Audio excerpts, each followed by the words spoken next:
Hey folks, history has a lot of events and names and dates, etc.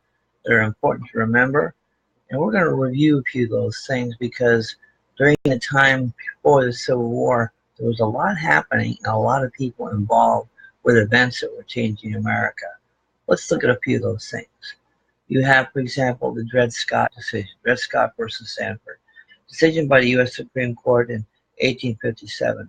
Where a slave was decided to be not having the right to sue in federal court because they were not seen as citizens.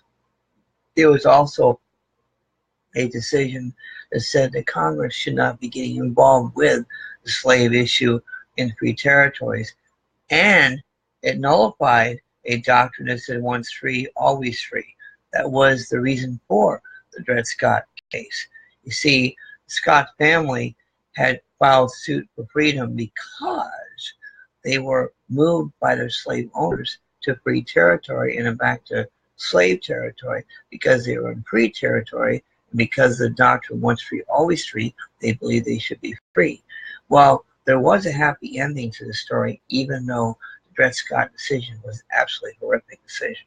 In fact, it's believed to be one of the big reasons that one of the key things that led to the Civil War.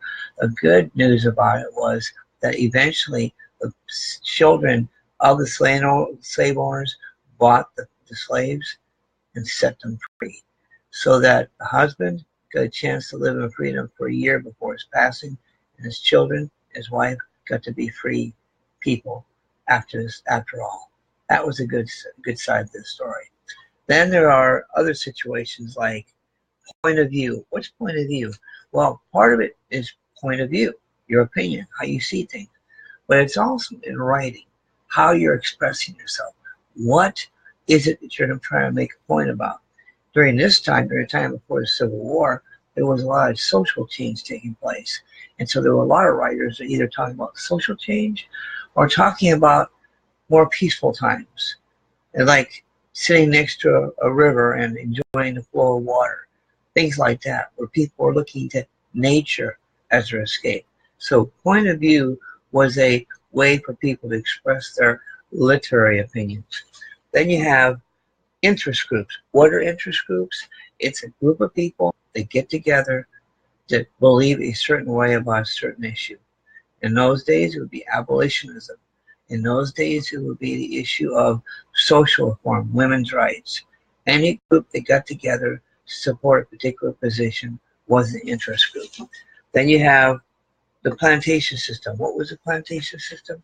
The plantation system was the big farms in the South that grew the cotton and the tobacco, where slaves were bought and sold and worked, because the plantation system depended on that labor to keep their economy going.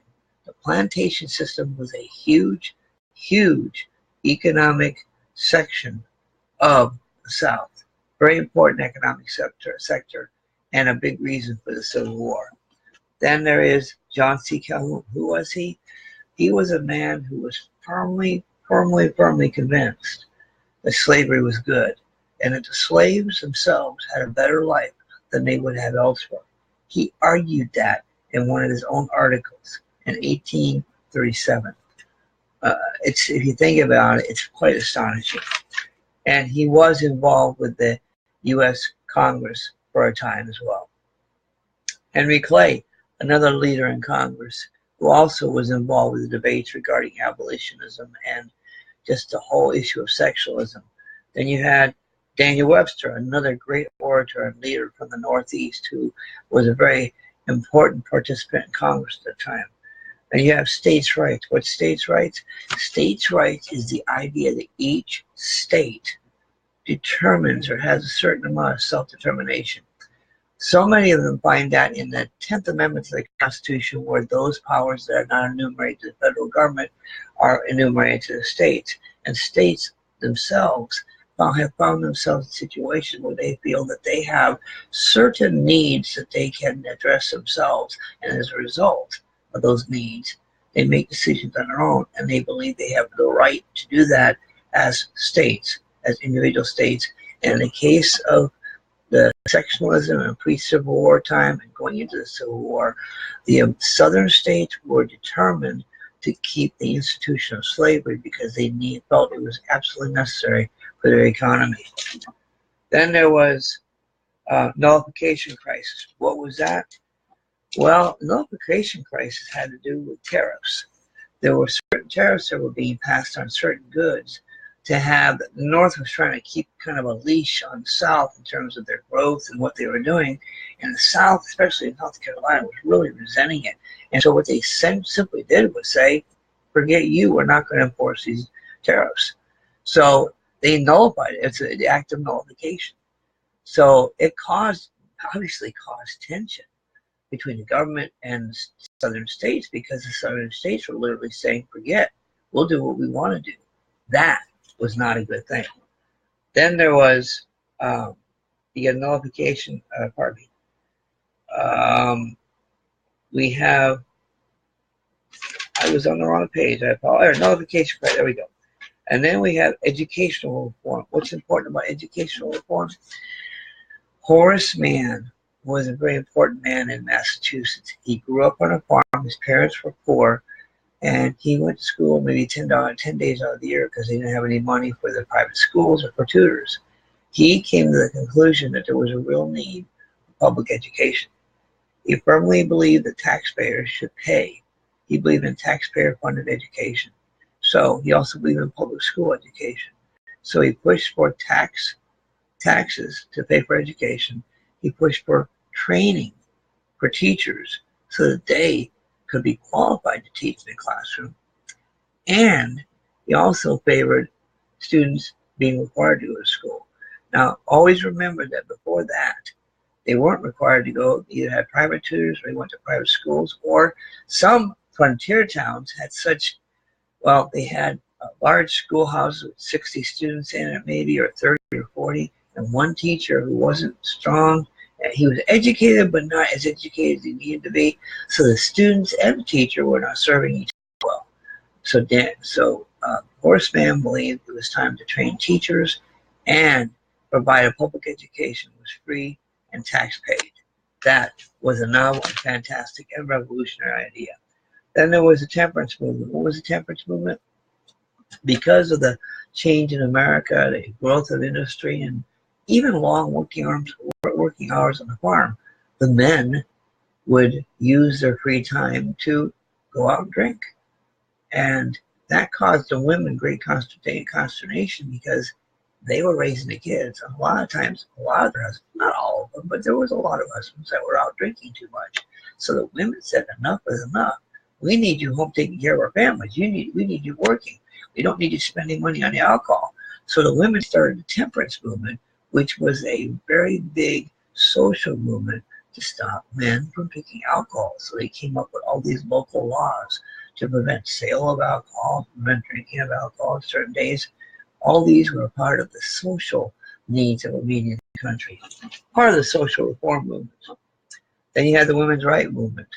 You had Seneca Falls in 1848, where women got together and said, you know what, we should have the right to vote, we should have the right to own property, and we should be paid equally, and we should have a whole lot of other rights as well. That was women standing up and saying, we're going to be counted. Then you had prison reform. You know, the Constitution does say cruel and unusual punishment is wrong. And as is the case with oftentimes criminals, they're seen as less than human. Well, there became the need to push for better conditions for prisoners, simply because prisons were becoming very nasty places to be. And there was a move to make prisons more habitable and more humane. Prison reform was important. Then came the labor reform movement. The more people got into factories, the more the conditions were difficult because the electricity wasn't coming around until the late part of the 19th century. So many factories were closed down. The ventilation was very poor. Workers had to work long hours. Pay was low. So there was a need for better conditions. And this was the stirring pot. The pot was stirring. And eventually, by the late 1800s, you saw a push for labor unions. You saw a push for better wages, better working conditions, etc. Then you have care for the disabled. Social needs became a greater priority for people because as we were either entering a civil war or coming out of the civil war, we became more aware of people's problems and the social needs of our communities. And as a result, care of the disabled became a very important institution. The abolitionist movement, very key to the whole Civil War effort. The abolitionist movement, which was also found itself in the middle of the Underground Railroad, where people were being snuck out of the South into the North through a network of houses, churches, government buildings, what were called depots, and there were conductors and all kinds of people, station masters. People would protect the slaves, feed them, help them get up to the North. The Underground Railroad lasted for decades, and it was a part of this abolitionist movement where people were wanting freedom for the slaves.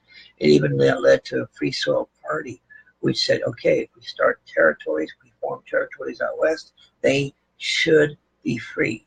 And that's what opened up the door for the popular sovereignty movement, where people would vote on that issue. Then there was Frederick Douglass, a man who was an escaped slave who started to be a leader of the abolitionist movement. He also did a lot of speeches to motivate people to get involved.